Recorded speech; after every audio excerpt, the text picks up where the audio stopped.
नमस्कार। बहुत स्वागत है आप सभी दर्शकों का मिथुन राशि के इस वीडियो में। मैंने थंबनेल में लिखा है, बहुत कष्ट झेला आपने, अब होगा दुखों का अंत। कोई कुछ भी कर ले, सबसे आगे रहेंगे आप।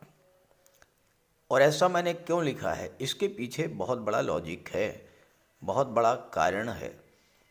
2025 एक ऐसा वर्ष है जो पिछले वर्षों से बिल्कुल ही अलग है। बहुत ही अद्भुत और विलक्षण वर्ष है 2025। क्या कभी ऐसा हुआ है कि दैत्य गुरु शुक्र 4 माह तक अपनी उच्च की राशि में गोचर करें? लेकिन 2025 में ऐसा हो रहा है।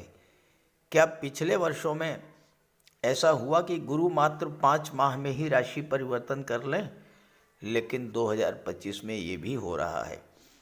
2025 ऐसा वर्ष होने जा रहा है जिसमें मंगल केवल 2 राशियों मिथुन और कर्क में 5 माह तक गोचर करेंगे।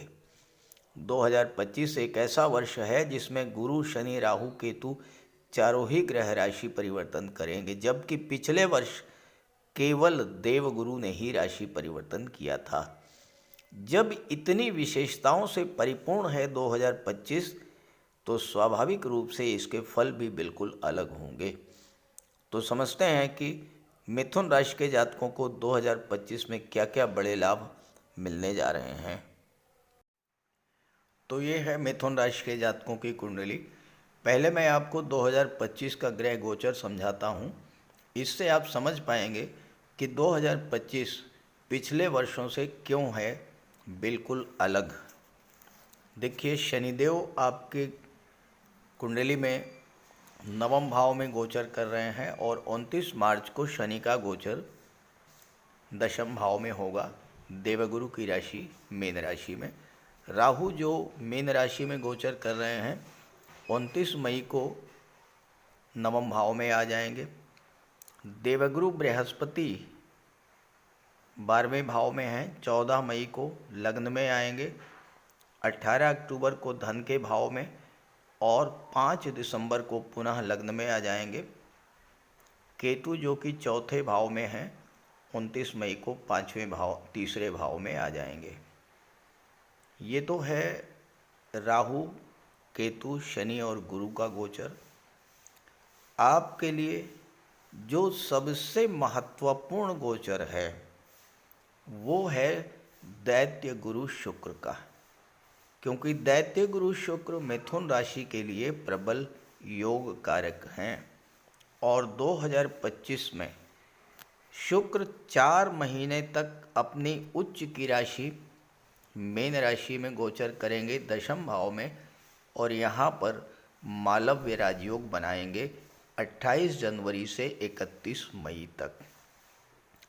इसके बाद शुक्र 11वें भाव में आ जाएंगे, लाभ के भाव में, और 29 जून से 28 जुलाई तक शुक्र रहेंगे 12वें भाव में अपनी ही राशि में।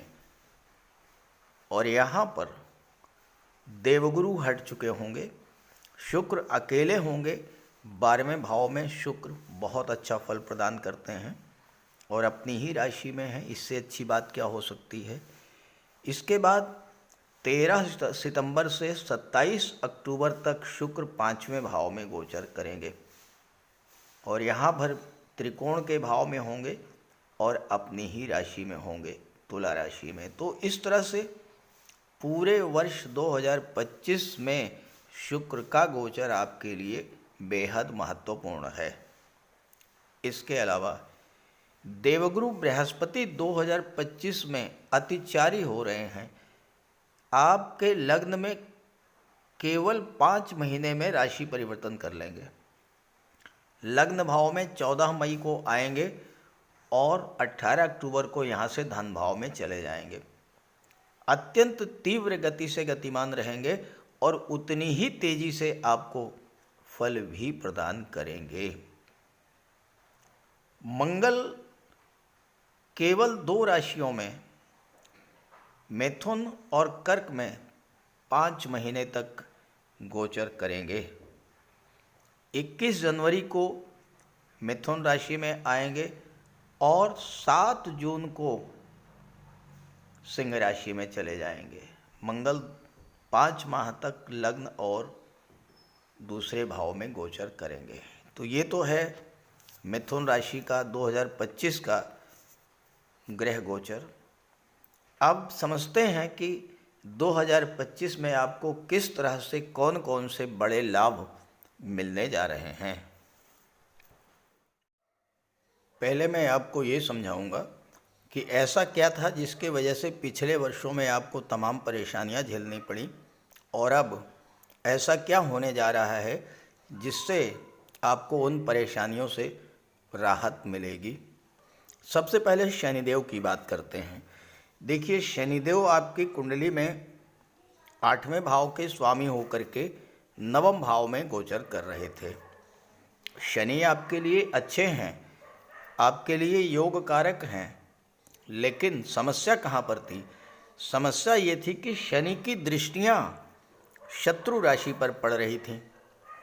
शनि की तीसरी दृष्टि लाभ के भाव पर, यहाँ पर मंगल की राशि है। शनि की 7वीं दृष्टि तीसरे भाव पर, यहाँ पर सूर्य की राशि है। और शनि की 10वीं दृष्टि छठे भाव पर, यहाँ पर मंगल की राशि है। तो तीनों ही दृष्टियाँ शत्रु राशि पर पड़ रही थीं। इस वजह से आपको नेगेटिव फल मिल रहे थे। देखिए, कोई भी ग्रह अगर शत्रु राशि में गोचर कर रहा है या शत्रु राशि को देख रहा है तो फिर वो अच्छा फल नहीं दे सकता। तो शनि की दृष्टि 11वें भाव पर पड़ रही थी, शत्रु राशि पर, मंगल की राशि मेष राशि पर। तो 11वें भाव के जो फल आपको मिलने चाहिए थे वो नहीं मिल पाए। आपकी इनकम बढ़ने की बजाय घट गई होगी, आय के स्रोतों में कमी आई होगी। आप मेहनत तो बहुत कर रहे थे, एफर्ट बहुत कर रहे थे, लेकिन धन आपको नहीं प्राप्त हो रहा था। और चूंकि 8वें भाव के स्वामी थे शनिदेव, तो आपके जीवन में संघर्ष, विघ्न, बाधाएं और रुकावटें बहुत तेजी के साथ बढ़ी होंगी। आपने कोई कार्य शुरू किया होगा, कार्य शुरू करते ही उसमें कोई ना कोई बाधा आ गई होगी। एन प्रकारेण अगर आपने धीरे धीरे किसी तरह से उस कार्य को आगे भी बढ़ाया होगा तो उस कार्य के पूरा होने में इतना देरी हो चुकी होगी कि जो लाभ आपको मिलना चाहिए था वो नहीं मिल पाया होगा। तो सबसे पहली बात तो आपके इनकम में कमी आई। तीसरे भाव पर दृष्टि, यहाँ सूर्य की राशि सिंह राशि, यहाँ भी शत्रु राशि। तो भाई बहनों से आपके संबंध खराब हुए होंगे, यात्राएं आपको करनी पड़ी होंगी, और ऐसी यात्राएं जिसमें आपको लाभ कम और कष्ट ज़्यादा मिला होगा।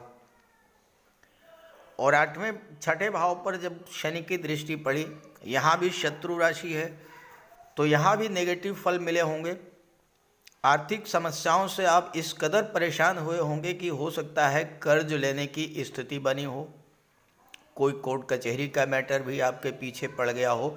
स्वास्थ्य तो निश्चित रूप से आपका खराब हुआ ही होगा। आर्थराइटिस, जोड़ों का दर्द, घुटनों का दर्द, पिंडलियों का दर्द, इस तरह की समस्याएं आप लगातार झेलते चले आए हैं। अब क्या होगा कि शनि राशि परिवर्तन करेंगे, 29 मार्च को आ जाएंगे 10वें भाव में, यहाँ पर गुरु की राशि में रहेंगे। शनि जब भी गुरु की राशि में रहते हैं तो अच्छा फल देते हैं। अब तीसरी दृष्टि कहाँ पड़ेगी? 12वें भाव पर, यहाँ पर शुक्र की राशि है वृषभ राशि, यहाँ भी मित्र की राशि है।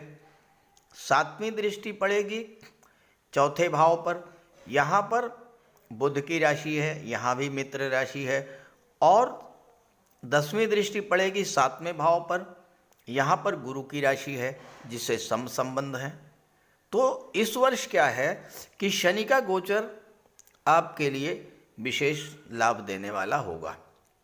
तो पहला कार्य तो यही होगा कि आपके कार्य क्षेत्र में जो गतिरोध बना हुआ था वो समाप्त होगा। सोर्स ऑफ इनकम बढ़ेंगे, आपकी इनकम धीरे धीरे बढ़ना शुरू होगी, और इसका एहसास आपको जनवरी लास्ट से ही होना शुरू हो जाएगा। आप देखेंगे कि पैसा आपके पास आने लगेगा।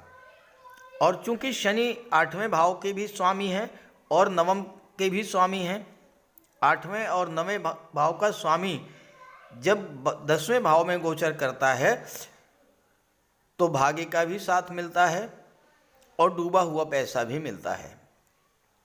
पिछले समय में जो पैसा आपका रुक गया, जो पैसा आपका डूब गया, जो पैसा आपको मिला ही नहीं, वो पैसा आपको इस समय मिलेगा।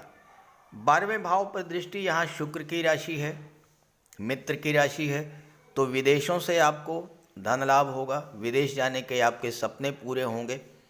आप अपने कार्य क्षेत्र का विस्तार भी विदेशों तक कर सकेंगे। और सबसे बड़ा लाभ आपको होगा चौथे भाव की चीज़ों को लेकर। लगातार आप प्रयास कर रहे हैं पिछले 2-3 वर्षों से कि कोई प्रॉपर्टी खरीद लें, कोई ज़मीन खरीद लें, कोई प्लाट खरीद लें, मकान बनवा लें, तो नहीं हो पा रहा था। अब शनि जब 29 मार्च को राशि परिवर्तन करेंगे तो धीरे धीरे आपके चौथे भाव से संबंधित जो सपने थे वो पूरे होने शुरू होंगे। कोई प्लाट या कोई ज़मीन या कोई प्रॉपर्टी या वाहन खरीदने की इच्छा जो थी वो आपकी पूरी होगी। अगर आप घर से बाहर चले गए थे, घर वापस आना चाहते थे, तो आपके घर वापस आने का योग भी बनेगा। और 7वें भाव पर जब शनि की दृष्टि पड़ेगी तो यहाँ पर आपके विवाह के मार्ग की बाधाएं दूर होंगी, दाम्पत्य जीवन में खुशियाँ लौटेंगी। और अगर आपका व्यापार है पार्टनरशिप में या स्वतंत्र व्यवसाय व्यापार है तो उसमें भी ज़बरदस्त तेज़ी देखने को मिलेगी, बिजनेस ग्रो करेगा और बिजनेस आप अपना विदेशों तक बढ़ा पाएंगे। मिथुन राशि के जातकों के लिए 2025 का जो सबसे महत्वपूर्ण और सबसे श्रेष्ठ गोचर है वो है दैत्य गुरु शुक्र का।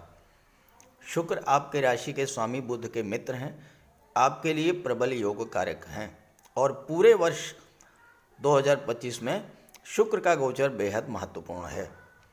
देखिए, किसी भी कुंडली में अगर एक भी ग्रह मजबूत स्थिति में हो तो वो कुंडली बेहद मजबूत होती है और अत्यंत शुभ फल देने के लिए बाध्य हो जाती है। 28 जनवरी से ही इसकी शुरुआत हो जाएगी। 28 जनवरी को शुक्र आएंगे अपनी उच्च की राशि मीन राशि में। यहाँ पर मालव्य राजयोग बनाएंगे। कोई भी ग्रह जब केंद्र के भाव में हो, अगर शुक्र केंद्र के भाव में हो, अपनी स्वराशि या उच्च राशि में हो तो मालव्य राजयोग बनता है। तो एक तो मालव्य राजयोग बना। यहाँ पर 28 जनवरी से लेकर के 31 मई तक शुक्र रहेंगे, पूरे 4 महीने। बहुत ही अद्भुत और विलक्षण गोचर है शुक्र का। पहली बार ऐसा मौका हो रहा है कि शुक्र अपनी उच्च की राशि में 4 महीने के लिए गोचर कर रहे हैं। अब दूसरा क्या होगा, यहाँ पर राहु भी साथ में है, मित्र भी हैं। और राहु की विशेषता है कि जिस ग्रह के साथ होते हैं उसके बल को कई गुना बढ़ा देते हैं। और 29 मार्च को शनि भी आ जाएंगे। शनि शुक्र और राहु का त्रिग्रही योग भी बनेगा और मालव्य राजयोग भी बनेगा। और इसके अलावा शुक्र पंचम के स्वामी होकर के दशम भाव में, त्रिकोण के स्वामी होकर के केंद्र के भाव में गोचर करेंगे तो केंद्र त्रिकोण राजयोग भी बनेगा। इसके बाद जैसा मैंने बताया कि 12वें भाव में जाएंगे यहाँ स्वराशि में, और पंचम में जाएंगे यहाँ भी स्वराशि में होंगे, तो पूरे वर्ष आपको अच्छा फल देंगे। तो क्या फल देंगे ये समझें। मालव्य राजयोग जो होता है वो मुख्यतः धन का राजयोग होता है और मालव्य राजयोग बनने पर थोड़े ही समय में आपकी धन संबंधी समस्याओं का अंत हो जाता है। कितना भी आप धन को लेकर परेशान रहे हों, लेकिन आप देखिएगा कि 28 जनवरी को जैसे ही मालव्य राजयोग आपकी कुंडली में बनेगा, धन आना शुरू हो जाएगा। अगर आपकी जन्म कुंडली में, ये आपके सामने गोचर कुंडली है, अगर जन्म कुंडली में शुक्र उच्च राशि में हो, स्वराशि में हो, मालव्य राजयोग बना रहे हो, तो ये निश्चित है कि आपको जीवन में धन की कमी कभी नहीं होगी। गोचर में जब ये राजयोग बनता है तो आपकी आर्थिक स्थिति में तेजी से सुधार आता है। धन का भंडार दिन दूना रात चौगुना गति से बढ़ता है।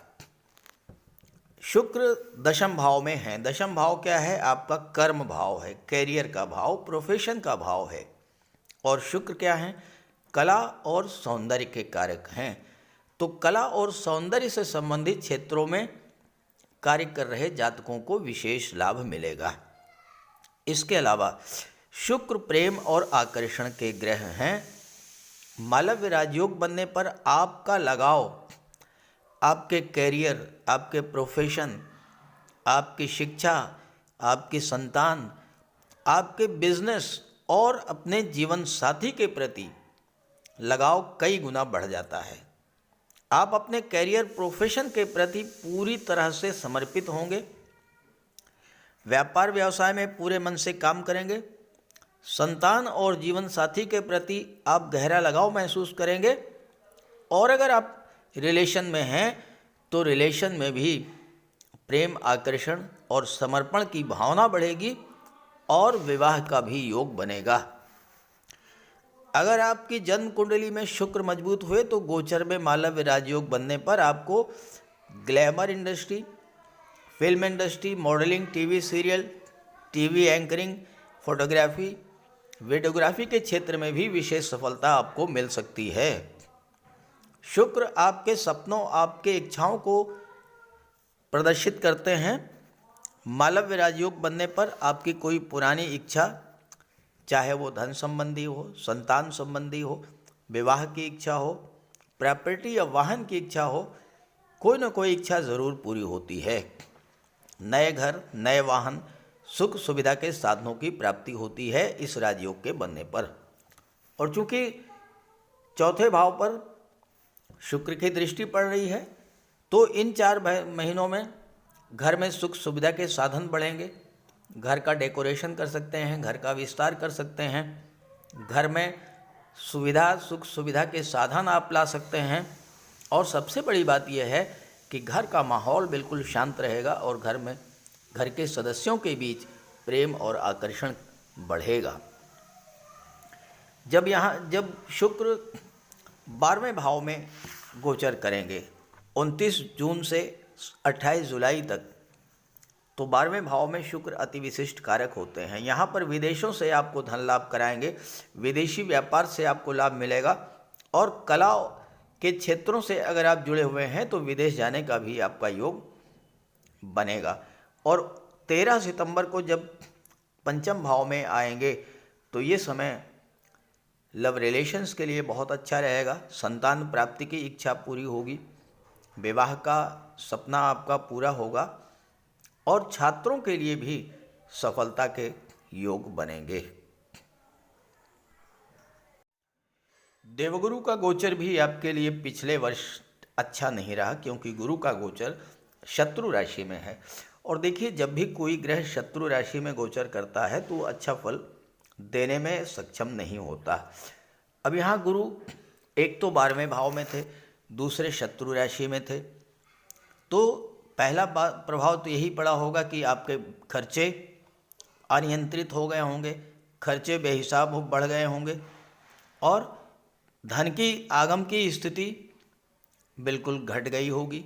जो कि जैसा मैंने बताया कि शनि की दृष्टि पड़ रही थी और शत्रु राशि पर पड़ रही थी, तो आपकी इनकम में कमी आई, खर्चे बढ़े, स्वास्थ्य खराब हुआ, कोर्ट कचहरी का कोई मैटर हो सकता है और विदेश जाने संबंधी कार्यों में आपको लगातार बाधाएं देखने को मिली होंगी। अब क्या होगा कि 14 मई को गुरु राशि परिवर्तन करेंगे और लग्न के भाव में आ जाएंगे। हालांकि यहाँ 5 महीने तक रहेंगे, अतिचारी अवस्था में रहेंगे। अब देखिए, गुरु जैसा ग्रह जो 13 महीने तक एक राशि में गोचर करता है, अगर वो 5 महीने में राशि बदल दे तो कितना तीव्र गति से गतिमान होगा, सोच सकते हैं आप। तो जितना ही तेजी से गुरु गतिमान होंगे उतना ही तेजी के साथ आपको फल भी देंगे। अब आपके लग्न भाव में गोचर करेंगे और राहु 29 मई को यहाँ पर आ जाएंगे भाग्य के भाव में। गुरु की दृष्टि राहु पर पड़ेगी, राहु की दृष्टि गुरु पर पड़ेगी। गुरु के कारण राहु शुभ फल देने के लिए बाध्य हो जाएंगे।